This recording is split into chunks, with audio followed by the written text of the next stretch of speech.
Statistik Timnas U17 Indonesia versus Korea Utara. Tim asuhan Nova Arianto unggul banyak. Rating Emil Audero usai gagal bawa Palermo. Menang atas Bari, jadi yang terbaik. Calvin Verdonk main penuh. NEC Nijmegen Bungkam RKC Waalwijk. Sandy Walsh terancam gagal lawan Cristiano Ronaldo. Tom Hey bangga Timnas U17 Indonesia lolos ke Piala Dunia U17 hingga puji Nova Arianto.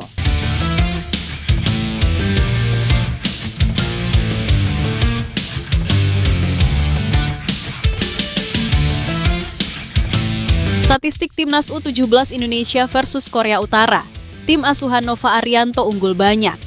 Duel ini rencananya digelar di King Abdullah Sport City Hall Stadium, Jeddah pada 14 April 2025. Timnas U17 Indonesia lolos ke perempat final setelah menjadi juara grup C. Di sisi lain, Korea Utara melaju ke perempat final dengan status runner-up grup D. Lalu bagaimana perbandingan perjalanan kedua tim di babak penyisihan grup? Dalam hal ini, Timnas U17 Indonesia unggul banyak dari Korea Utara. Pertama adalah terkait poin yang diraih. Timnas U17 Indonesia mampu meraih hasil sempurna dengan raihan 9 poin dari 3 laga. Korea Utara hanya mampu mengoleksi 5 poin dari 3 laga di grup D. Kedua adalah terkait produktivitas gol. Timnas U17 Indonesia juga unggul ketimbang Korea Utara. Evandra DKK berhasil mencetak gol lebih banyak ketimbang Korea Utara. Timnas U17 Indonesia juga lebih baik dalam catatan kebobolan. Timnas U17 Indonesia mencetak 7 gol dan hanya kebobolan 1 kali selama fase grup. Korea Utara tercatat mencetak 6 gol dan kebobolan 3 kali. Terakhir adalah terkait pencetak gol. Sosok pemain bintang Timnas U17 Indonesia selama babak fase grup adalah Evandra Florasta. Evandra berhasil mengukir 3 gol dari 3 laga yang dijalani. Hal ini membuat Evandra menjadi salah satu top scorer sementara Piala Asia U17 2025.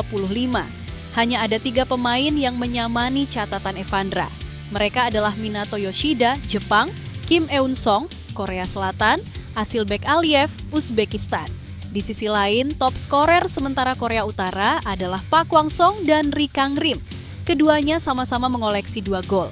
Namun, ada 2 pemain Timnas U17 Indonesia yang juga telah mencetak 2 gol. Mereka adalah Faldli Alberto dan Zahabi Goli. Semua keunggulan tersebut tentu menjadi modal bagus bagi Timnas U17 Indonesia untuk bisa mengalahkan Korea Utara dan melaju ke semifinal Piala Asia U17 2025.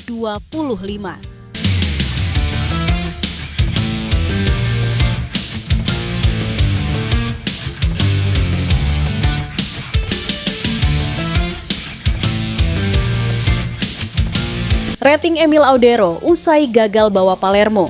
Menang atas Bari, jadi yang terbaik. Emil Audero dipercaya menjadi starter di pertandingan pekan ke-33 Serie B 2024-2025 antara Bari 1908 versus Palermo.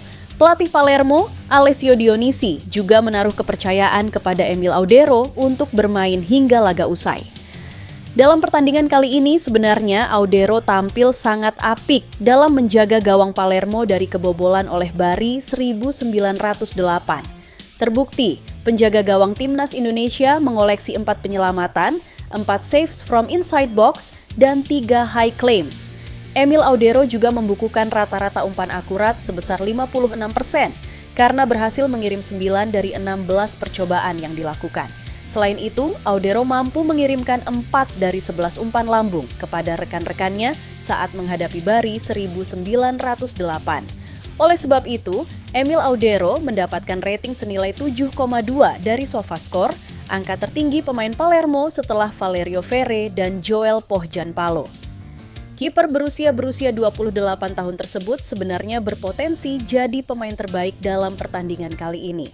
Hal itu bisa diwujudkan jika Audero bisa menggagalkan gol kedua Bari 1908 yang dicetak oleh Lorenko Simic di menit 89.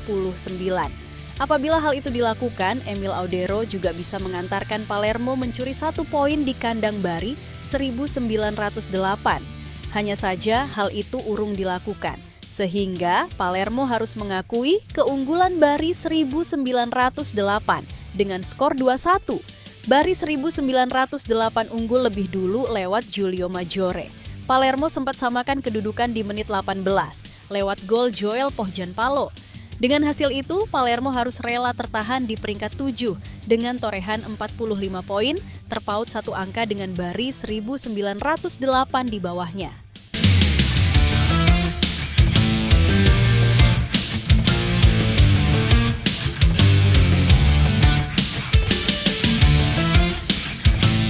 Calvin Verdonk main penuh, NEC Nijmegen bungkam RKC Waalwijk. NEC Nijmegen berhasil meraih kemenangan 2-1 saat menjamu RKC Waalwijk di Goverstadion dalam pertandingan pekan ke-29 Eredivisie. Bek sayap Timnas Indonesia, Calvin Verdonk, kembali mendapatkan kesempatan bermain penuh dalam laga ini. NEC Nijmegen mengawali rangkaian pekan 29 Eredivisie dengan sebuah catatan positif. Calvin Verdonk yang dipercaya bermain sejak awal juga tampil cukup baik di pertandingan kali ini. Sepanjang babak pertama, kedua tim bermain sangat berhati-hati dan tak banyak menciptakan peluang. Akhirnya, 45 menit pertama laga ini pun berakhir imbang tanpa gol. NEC Nijmegen baru berhasil membuka keunggulan pada awal babak kedua. Pemain asal Jepang, Kodai Sano membuka keunggulan tim tuan rumah pada menit ke-46. Sayangnya, NEC Nijmegen kemudian kebobolan pada menit ke-79. Calvin Verdonk DKK. Lengah sehingga Mikkel Kramer berhasil memaksimalkan umpan dari Mohamed Amin Ihataren untuk menyamakan kedudukan menjadi 1-1. Beruntung NEC Nijmegen berhasil mencetak gol penentu kemenangan pada masa injury time. Brian Linssen membawa NEC Nijmegen unggul 2-1 setelah menerima umpan Son Johansson pada menit 90. Berkat kemenangan ini, NEC Nijmegen berhasil naik signifikan dalam klasemen Eredivisie. Calvin Verdonk dan kolega naik 3 peringkat ke posisi ke-10 dalam klasemen dengan torehan 33 poin dari 29 laga. Sementara itu, kekalahan di markas NEC tak membuat RKC Waalwijk masih tertahan di dasar klasemen Eredivisie dengan 19 poin dari 29 laga.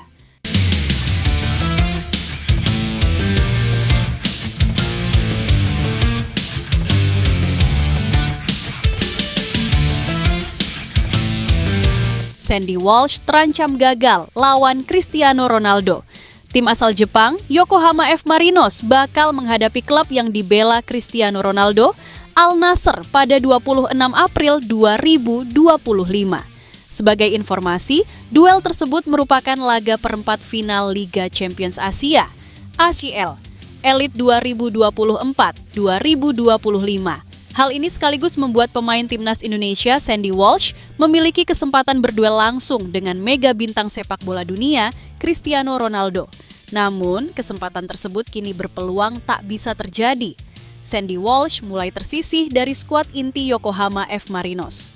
Sebagai informasi, Sandy Walsh sempat tampil 2 kali untuk Timnas Indonesia di FIFA Matchday bulan Maret 2024. Rinciannya yakni melawan Australia 20 April dan Bahrain 25 April.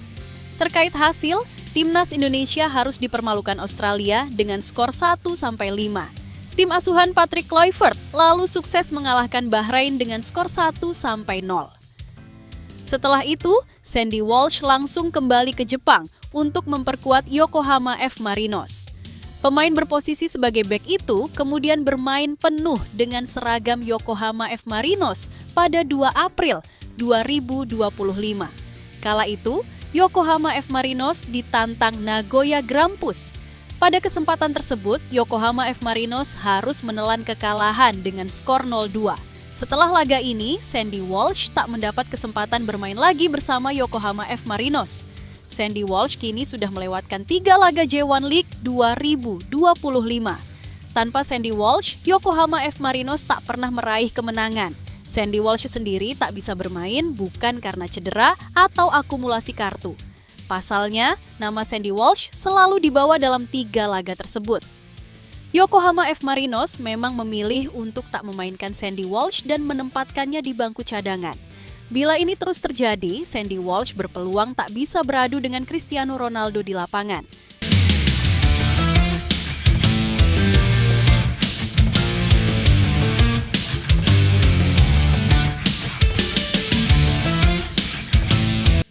Tom Hee bangga Timnas U17 Indonesia lolos ke Piala Dunia U17 hingga puji Nova Arianto. Timnas U17 Indonesia memastikan diri lolos ke babak 8 besar Piala Asia U17 2025 sekaligus mengunci tiket ke Piala Dunia U17 2025. Keberhasilan Timnas U17 Indonesia ini dipastikan setelah tim asuhan Nova Arianto meraih 3 kemenangan beruntun. Setelah menyaksikan Timnas U17 Indonesia lolos ke Piala Dunia U17 2025 seusai meraih 2 kemenangan beruntun, Tom Hee menilai bahwa tim asuhan Nova Arianto tampil luar biasa sehingga bisa mengunci tiket ke Piala Dunia U17 lebih cepat. Ia juga menyoroti tendangan penalti Evandra Florasta saat melawan Korea Selatan dan akhirnya rebound tersebut membuat tim meraih kemenangan. Menurutnya, kemenangan Timnas U17 Indonesia atas Korea Selatan dan Yaman memang luar biasa, sehingga skuad Garuda Asia lolos ke Piala Dunia U17 2025 di Qatar. Ya, hasil yang gila dan tentu saja lolos ke Piala Dunia U17. Jadi, sungguh menyenangkan melihat mereka tampil sebaik itu, ujar Tom Hee sebagaimana dikutip dari YouTube The Hee Way, Sabtu 12 April 2025. Ya, saya melihat tendangan penalti dan rebound Evandra Florasta, ucapnya. Ya, sebuah hasil yang indah dan penuh rasa hormat. Dengan keberhasilan Timnas U17 Indonesia melangkah jauh ke Piala Dunia U17 2025 ini, Tom Hee bahkan menyayangkan karena kru dari The Hee Way tak berada di Arab Saudi saat ini. Menurutnya ini sangat disayangkan karena mereka tak bisa mengabadikan momen secara langsung bagaimana Zahabi Goli dan kawan-kawan mampu melangkah jauh ke Piala Dunia U17 2025. Pemain berusia 30 tahun tersebut mengatakan bahwa akan menyenangkan bisa melihat perkembangan regenerasi Timnas Indonesia. Pasalnya, skuad Garuda Asia saat ini dihuni banyak pemain muda berkualitas, sehingga ini bisa menjadi masa depan buat Timnas Indonesia. Oleh karena itu, ia menyayangkan krunya tak ada di Arab Saudi untuk mengabadikan momen luar biasa. Tak hanya merasa bangga dengan perjalanan Timnas U17 Indonesia saja. Akan tetapi, Tom Hee juga memuji pelatih Timnas U17 Indonesia, Nova Arianto. Pemain Almere City tersebut memuji kualitas Nova Arianto. Ini karena sebelumnya Tom Hee juga pernah merasakan dilatih langsung oleh Nova Arianto. Saat Timnas Indonesia masih dilatih oleh Shin Tae-yong, Nova Arianto memang menjadi salah satu asistennya. Oleh karena itu, Tom Hee mengaku mengenal sosok Nova Arianto.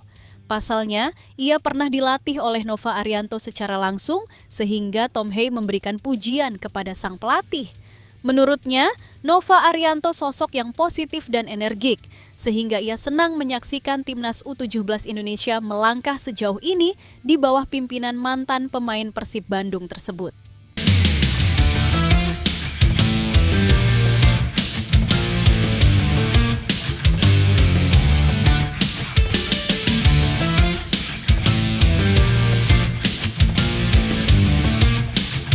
Timnas Korea Utara U17 sengaja kebobolan di menit akhir kontra Oman agar lawan Timnas Indonesia U17 di perempat final Piala Asia U17 2025. Sebelum matchday pamungkas grup D Piala Asia U17 2025 digelar, Korea Utara U17 duduk di posisi puncak dengan 4 angka. Korea Utara U17 pun dipertemukan dengan Oman U17 di laga pamungkas. Oman U17 sendiri kalah 1-2 dari Tajikistan, tim yang tumbang 0-3 dari Korea Utara U17 di matchday kedua grup D Piala Asia U17 2025. Berdasarkan fakta di atas, Timnas Korea Utara U17 dijagokan finish sebagai juara grup D Piala Asia U17 2025. Jika finish sebagai juara grup D, Korea Utara U17 akan bertemu runner-up grup 2025C, Korea Selatan di perempat final Piala Asia U17 2025. Andai duel ini terjadi tentunya akan menjadi sorotan, mengingat perbedaan pandangan politik dan ideologi antara kedua negara. Satu lagi, Korea Utara tentu kelimpungan dihadapkan dengan tim sekuat Korea Selatan. Kejutan terjadi di akhir laga atau tepatnya di menit 90 lebih 8 menit. Oman mencetak gol penyama kedudukan di menit tersebut sehingga laga berakhir 2-2.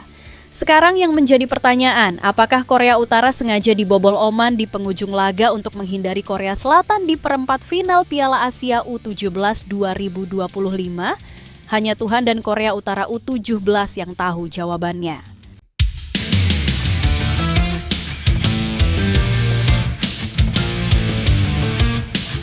Kisah menyentuh Alex Pastur kenang debu bersama Timnas Indonesia di SUGBK. Sungguh menakjubkan. Pastur mengakui itu salah satu momen paling menakjubkan dalam hidupnya. Apalagi hasil manis juga diraih Timnas Indonesia kala itu. Alex Pastur adalah salah satu asisten pelatih Timnas Indonesia yang ditunjuk pada Januari 2025. Dia dan Denny Lanzaat bertugas untuk mengawal pelatih kepala Patrick Kluivert. Pertandingan debutnya melawan Australia berakhir kurang baik karena Timnas Indonesia kalah 1-5 di Sydney Football Stadium, Sydney, Australia pada 20 Maret 2025. Namun di laga kedua, skuad Garuda berhasil bangkit. Di depan puluhan ribu penonton di SUGBK, Timnas Indonesia berhasil menumbangkan Bahrain 1-0.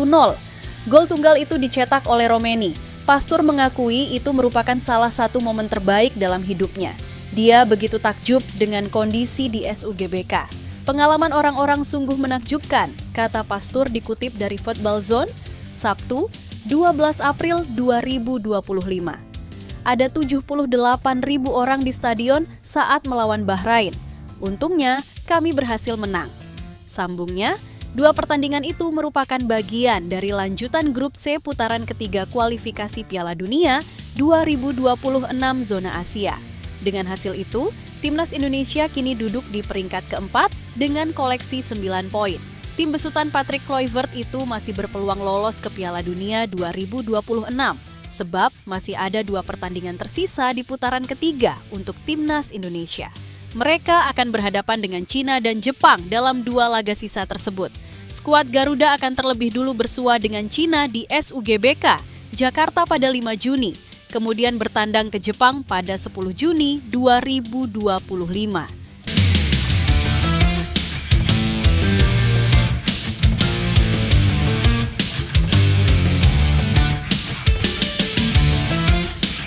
Erick Thohir minta kisruh drawing Liga 4 diulang. Tidak profesional dan transparan. Kami menyesalkan pelaksanaan drawing Liga 4 yang berlangsung secara tidak profesional dan tidak transparan.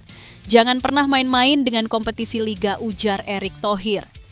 Demi menjunjung fair play dan integritas kompetisi, kami mendesak agar dilakukan drawing ulang dengan prosedur yang jelas, adil, dan melibatkan semua pihak terkait. Katanya menambahkan, PSSI menilai kejadian ini mencederai semangat fair play, serta merusak kepercayaan terhadap sistem kompetisi sepak bola nasional. Erick Thohir prihatin dengan peristiwa dalam pengundian Liga 4 itu. Ia menekankan pentingnya integritas dalam setiap level Liga Indonesia. PSSI mengingatkan bahwa setiap jenjang kompetisi, termasuk Liga 4, merupakan bagian penting dari ekosistem sepak bola Indonesia yang sedang dibangun secara menyeluruh dan berkelanjutan. Proses dan tata kelola kompetisi harus dijaga dengan penuh tanggung jawab, agar cita-cita menuju sepak bola Indonesia yang profesional dan berprestasi bisa tercapai. PSSI juga akan melakukan evaluasi menyeluruh terhadap pihak penyelenggara drawing Liga 4 dan memastikan bahwa kejadian serupa tidak terulang kembali di masa mendatang. Liga 4 masih menyelenggarakan putaran provinsi pada 5 Desember 2024 sampai 15 April 2025. Untuk putaran nasional bakal diputar pada 21 April sampai 27 Mei 2025.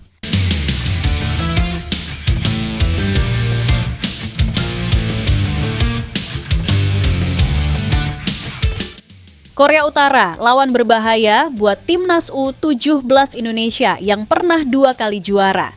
Di babak perempat final Piala Asia U17 2025, Timnas U17 Indonesia akan menghadapi salah satu tim yang paling sukses di turnamen tersebut. Sebagai juara grup C, tim asuhan Nova Arianto akan menghadapi Korea Utara di babak 8 besar pada Senin, 14 April 2025 di King Abdullah Sports City Hall, Jeddah. Perjalanan Korea Utara di Piala Asia U17 2025 memang kelihatan tidak semulus timnas U17 Indonesia. Sementara Indonesia 3 kali menang di fase grup, Korea Utara hanya sekali menang dan 2 kali imbang. Di laga pertama grup D, mereka hanya bermain seri 1-1 melawan Iran. Pertandingan kedua adalah performa yang paling meyakinkan dari Korea Utara di mana mereka menghancurkan Tajikistan 3-0. Kendati demikian, Korea Utara akan tetap menjadi lawan berbahaya bagi Garuda Asia. Pasalnya, mereka adalah salah satu tim tersukses di Piala Asia U17. Korea Utara pernah 2 kali menjadi juara pada 2010 dan 2014. Bukan itu saja, mereka juga tercatat 2 kali menjadi runner-up pada 2004-2006. Jumlah koleksi trofi Korea Utara menyamai tetangganya, Korea Selatan. 2 negara ini hanya kalah sukses dari Jepang yang tercatat 4 kali menjuarai Piala Asia U17. Dengan sering berprestasi bagus di Piala Asia U17, Korea Utara jadi cukup rutin mewakili benua kuning di Piala Dunia U17. Dalam 7 edisi turnamen Piala Dunia U17 pada selang 2005-2017, Korea Utara tercatat 5 kali menjadi kontestan putaran final. Ada satu catatan khusus dalam performa Korea Utara di Piala Asia U17 2025 yang perlu diwaspadai timnas U17 Indonesia. Korea Utara selalu berhasil mencetak gol lebih dulu dari lawan pada 3 pertandingan fase grup.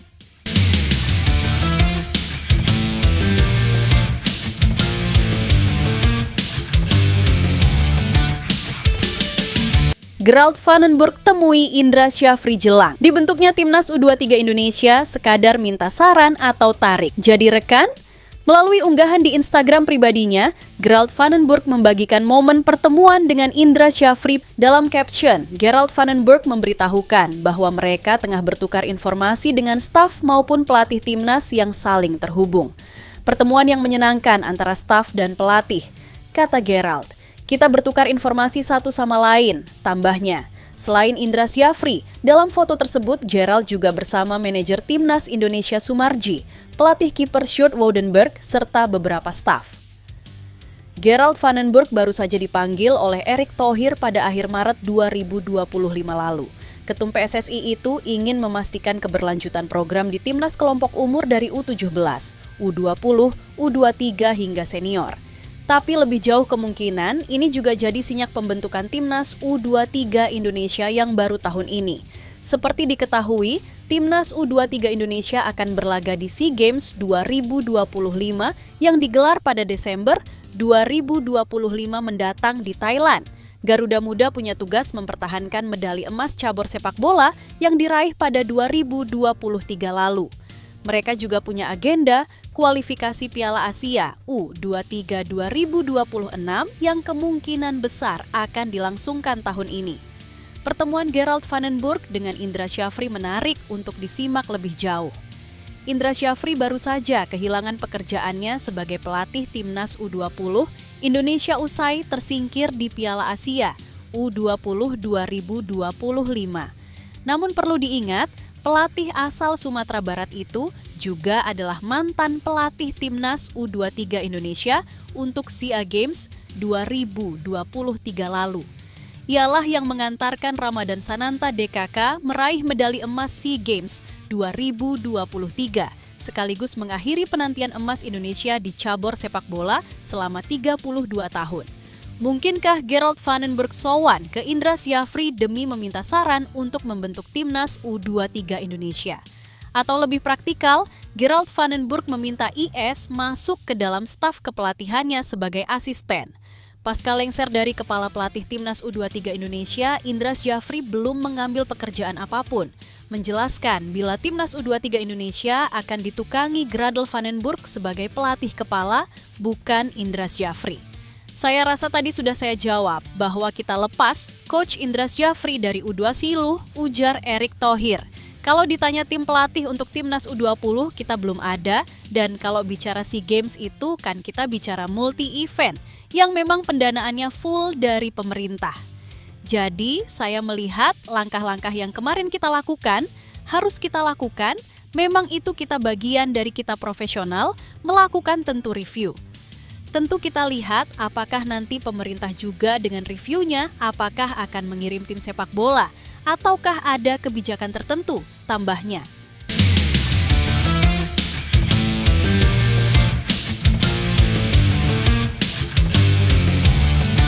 Timnas Indonesia dan tim ASEAN diuntungkan. CONMEBOL resmi ajukan proposal Piala Dunia 2030. Diikuti 64 negara. CONMEBOL mengajukan proposal Piala Dunia 2030 diikuti 64 negara. Pintu semakin lebar untuk Timnas Indonesia dan negara Asia Tenggara. Sebuah gebrakan dari Amerika Selatan bisa memberi keuntungan bagi negara-negara mungil yang tak pernah merasakan Piala Dunia. Konfederasi Sepak Bola Amerika Selatan, CONMEBOL, secara resmi mengajukan proposal penambahan peserta Piala Dunia 2030 kepada FIFA. Saat ini, Piala Dunia 2030 dipastikan digelar di 6 negara dengan diikuti 48 negara. 3 negara Amerika Selatan, yakni Uruguay, Argentina, dan Paraguay akan menggelar masing-masing hanya 1 pertandingan. Itu adalah bentuk penghormatan FIFA untuk selebrasi 100 tahun Piala Dunia yang dimulai pada 1930 di Uruguay. Setelah perayaan di 3 negara CONMEBOL itu, seluruh pertandingan sisa Piala Dunia 2030 akan digelar di Maroko, Portugal, dan Spanyol. Ketimpangan jumlah pertandingan tersebut membuat CONMEBOL bergerak. Sejak bulan lalu, CONMEBOL diisukan mendesak FIFA untuk mendesak jumlah peserta agar Amerika Selatan kebagian kue lebih besar. Pada Kamis, 10 April 2025, Presiden CONMEBOL Alejandro Dominguez resmi mengirimkan proposal tersebut kepada FIFA. Kami yakin bahwa selebrasi 100 tahun akan unik karena 100 tahun hanya dirayakan 1 kali, ujar Dominguez di Kongres CONMEBOL. Itulah mengapa kami mengirim proposal untuk pertama kali untuk menggelar perayaan ini dengan 64 tim di 3 benua. Ini akan membuat seluruh negara mempunyai kesempatan untuk merasakan dunia sehingga tidak ada seorang pun di dunia yang ketinggalan pesta, urainya. Usulan tersebut sudah ditentang keras oleh UEFA yang menjadi konfederasi dengan kuota terbanyak di Piala Dunia. Namun bagi konfederasi benua lain, penambahan peserta akan membuat semakin banyak kuota untuk negara debutan. Sebagai contoh, Asia Tenggara saat ini hanya mempunyai 1 wakil di kualifikasi Piala Dunia 2026 putaran ketiga. Jika Piala Dunia 2030 digelar dengan 64 peserta, kualifikasi putaran ketiga zona Asia bisa digelar dengan lebih banyak negara. Dampaknya, negara seperti Thailand, Vietnam, atau Malaysia bisa melaju lebih jauh di babak kualifikasi dan mengincar 1 tiket putaran final. Adapun bagi CONMEBOL yang hanya beranggotakan 11 negara, langkah di atas bisa membuat fase kualifikasi dihapuskan.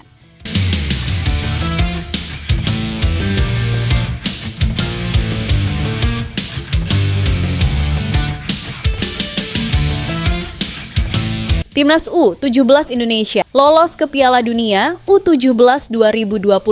Pundit Malaysia, bukti PSSI tidak melulu. Ternyata jadi buah bibir media-media Asia Tenggara.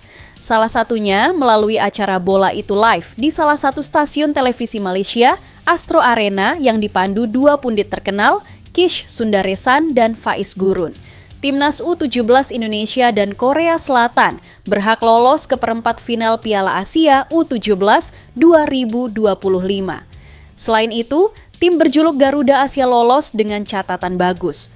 Tim asuhan Nova Arianto begitu seimbang baik dalam hal bertahan dan menyerang. Kish Sundaresan mengaku bahwa keberhasilan tembus ke Piala Dunia U17 2025 jadi bukti syahih bahwa PSSI tidak hanya fokus berburu pemain melalui program naturalisasi. Seperti yang diketahui, PSSI dalam beberapa tahun terakhir tengah memperkuat timnas Indonesia di semua level umur melalui jalur naturalisasi. Target utama yang bakal menjalani proses naturalisasi adalah para pemain yang tampil di kompetisi Eropa. Tentu, kebijakan ini berhasil membuat kualitas skuad Garuda mampu bersaing di level Asia. Meski begitu, kebijakan ini juga membuat publik di Asia Tenggara semakin sinis dengan timnas Indonesia yang hanya mengandalkan para pemain naturalisasi. Keberhasilan timnas U17 Indonesia lolos ke Piala Dunia U17 2025 Jadi bukti bahwa PSSI sudah siap dengan program jangka panjang yang mengandalkan pembinaan usia muda di negeri sendiri. 22 dari 23 pemain Timnas U17 Indonesia dibesarkan oleh SSB dan klub-klub akademi di Liga 1 dan 2. PSSI dinilai telah menuai hasil yang telah dibangun dari program yang dibangun sejak lama. Di fase sepak bola Indonesia sering dituduh mengambil jalan singkat, terlalu gairah dan rakus untuk jalan singkat sehingga menaturalisasi belasan atau puluhan pemain yang datang dari Eropa untuk mengangkat martabat timnas masuk ke Piala Dunia, kata Kish dikutip dari kanal YouTube Astro Arena.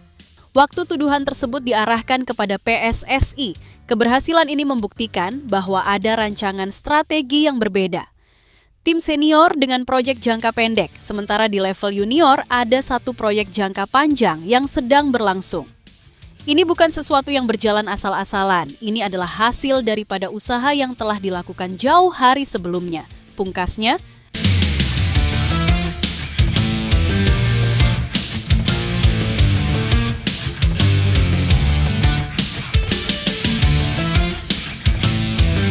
Ketum PSSI Erick Thohir temui Sekjen FIFA usai Timnas U17 Indonesia lolos Piala Dunia U17 2025.